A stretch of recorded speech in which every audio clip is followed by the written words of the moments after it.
Você está sintonizado no Cidadania da TV Senado. Hoje há uma grande preocupação em todo o país com a volta da inflação. E um setor que provoca uma preocupação adicional à inflação é, sem dúvida, o setor de energia. Energia de modo geral, não só a energia elétrica. Energia de modo geral é um setor que causa grande impacto nos custos das empresas e na competitividade do produto brasileiro. Quem está conosco hoje aqui é o Dr. Paulo Pedrosa, ele é presidente da Associação Brasileira de Consumidores de Energia, Abrace. Nós vamos discutir com ele o tema que é tão importante nessa questão do combate à inflação. Dr. Paulo, muito obrigado por atender o nosso convite da TV Senado para essa entrevista. Muito obrigado pela oportunidade. Acho que o tema que você tocou, energia e cidadania, é essencial para a discussão sobre os destinos do país. Vamos começar um pouquinho sobre a própria entidade que o senhor representa, a Abrace. O que é a Abrace? Quais são os objetivos e propostas dessa entidade? Bom, a Abrace reúne as principais indústrias do Brasil, a base das cadeias produtivas nacionais. Nós temos indústrias de alumínio, de vidro, de cimento, de aço, de produtos químicos. Todos grandes consumidores de energia. Todos grandes consumidores e que chegam ao consumidor final na forma dos produtos que o consumidor compra no dia a dia. Quer dizer, o sonho do brasileiro, o sonho da casa própria, o sonho do automóvel, nada mais é do que a agregação várias vezes na cadeia produtiva de aço, vidro, cimento, plástico, borracha, produtos da indústria representada pela Abrace. Dá um pouquinho para a gente a ideia do que é esse setor. O senhor falou aí cimento, alumínio e tal. O que é que ele representa em termos de PIB no Brasil, em termos de número de empregos e de faturamento, por exemplo?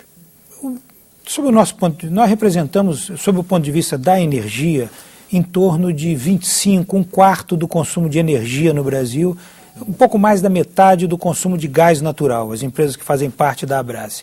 Sobre a questão do emprego e da participação no PIB, o interessante é ver a cadeia produtiva nacional, quer dizer, os empregos, por exemplo, da indústria de plásticos, da indústria metalúrgica, decorrem do acesso aos produtos das indústrias representadas pela base. Então, a nossa penetração no PIB brasileiro vai ao consumidor final. Não podemos dizer que estamos presentes em todo o PIB brasileiro. Sim, cita aí algumas indústrias, alguns setores que estão representados na Abrace. São as grandes indústrias do país. Gerdau, Votorantim, CSN, as indústrias de alumínio, BHP Billiton, Rio Tinto, as grandes indústrias do país, as indústrias de vidro, algumas indústrias automobilísticas. Os jornais divulgaram recentemente essa questão tarifária do setor de energia elétrica. Tá? Então, por exemplo, a acusação que se faz é que a ANEEL, que é a agência reguladora do setor de energia elétrica, ela estaria concedendo o reajuste tarifário maior do que aqueles pedidos pelas operadoras. Então, por exemplo, aqui nós anotamos alguns exemplos, a Ampla, no Rio de Janeiro, obteve um reajuste de 11,8%, quando ela, na verdade, havia solicitado 6,43%. A CEMIG pediu 8,8%, levou 9,02%. A Enersul, em Mato Grosso do Sul, pediu 17,56% e foi autorizada a operar com 18,57% de aumento de tarifa. Eu queria que o senhor explicasse um pouco como é que vocês receberam isso e se de fato isso ocorreu. Claro, bom, na verdade a ANEEL, nesse processo, ela é apenas a executora de fórmulas que são asseguradas no contrato de concessão. Quer dizer, muitas vezes, digamos, no momento em que o concessionário faz o pedido, o IGPM é um determinado valor. No momento do processamento das contas, o IGPM resultante já é diferente e leva a um resultado diferente do pedido do concessionário. Outras vezes, hoje, do que o consumidor brasileiro paga, particularmente o consumidor residencial, um quarto, talvez, do que ele pague sejam as tarifas de distribuição, quer dizer, o que a Light, a Semate, essas empresas que você mencionou recebem. Os outros 75% são outros custos. Portanto, o diagnóstico está certo, nós temos um problema de explosão dos custos da energia. Talvez não seja a ANEEL a responsável por essa explosão. Ela é apenas, digamos, o médico que coloca o termômetro e observa que o paciente está com febre. Sim, mas ela aprovou, ela não podia não aprovar não podia. E por que foi maior? Por que aprovou maior do que o pedido? Vamos imaginar que eu estou aqui inferindo, mas vamos imaginar que no momento que a distribuidora fez o pedido, e tem prazos, há 3 meses atrás a distribuidora formula o pedido. Naquele momento, as previsões que existiam para encargos setoriais, RGR, CCC, CDE, a RGR estava extinta.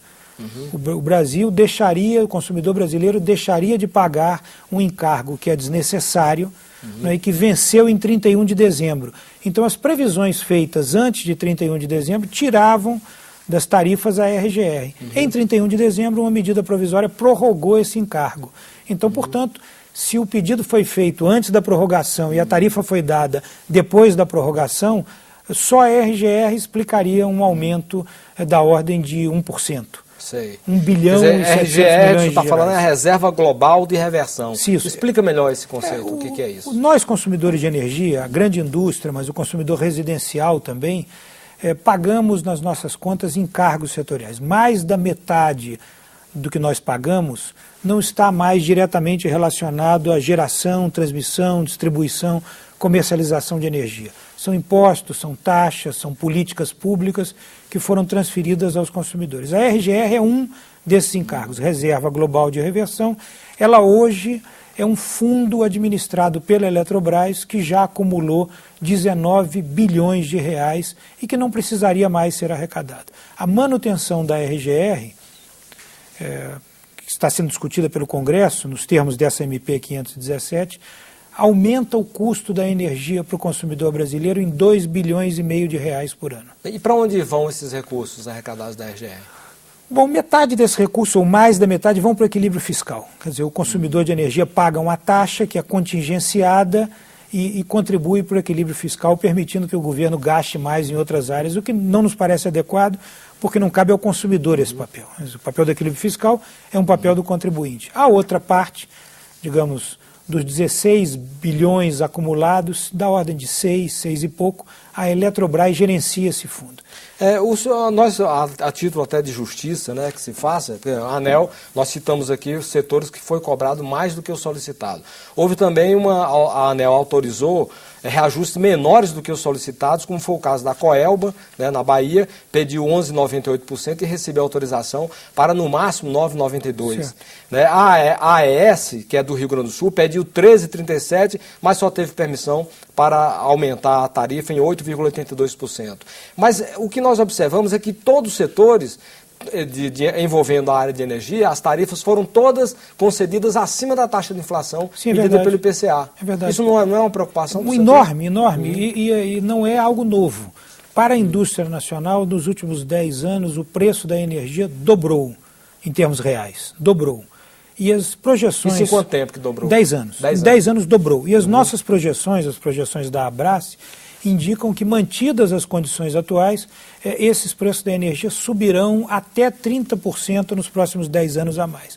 Portanto, a energia brasileira hoje é uma das mais caras do mundo. No caso do gás natural, algumas vezes as nossas indústrias pagam aqui no Brasil 2,5 vezes, 3 vezes o preço do gás natural que elas mesmas pagam nas suas filiais, por exemplo, nos Estados Unidos ou na França. A energia elétrica é o mesmo.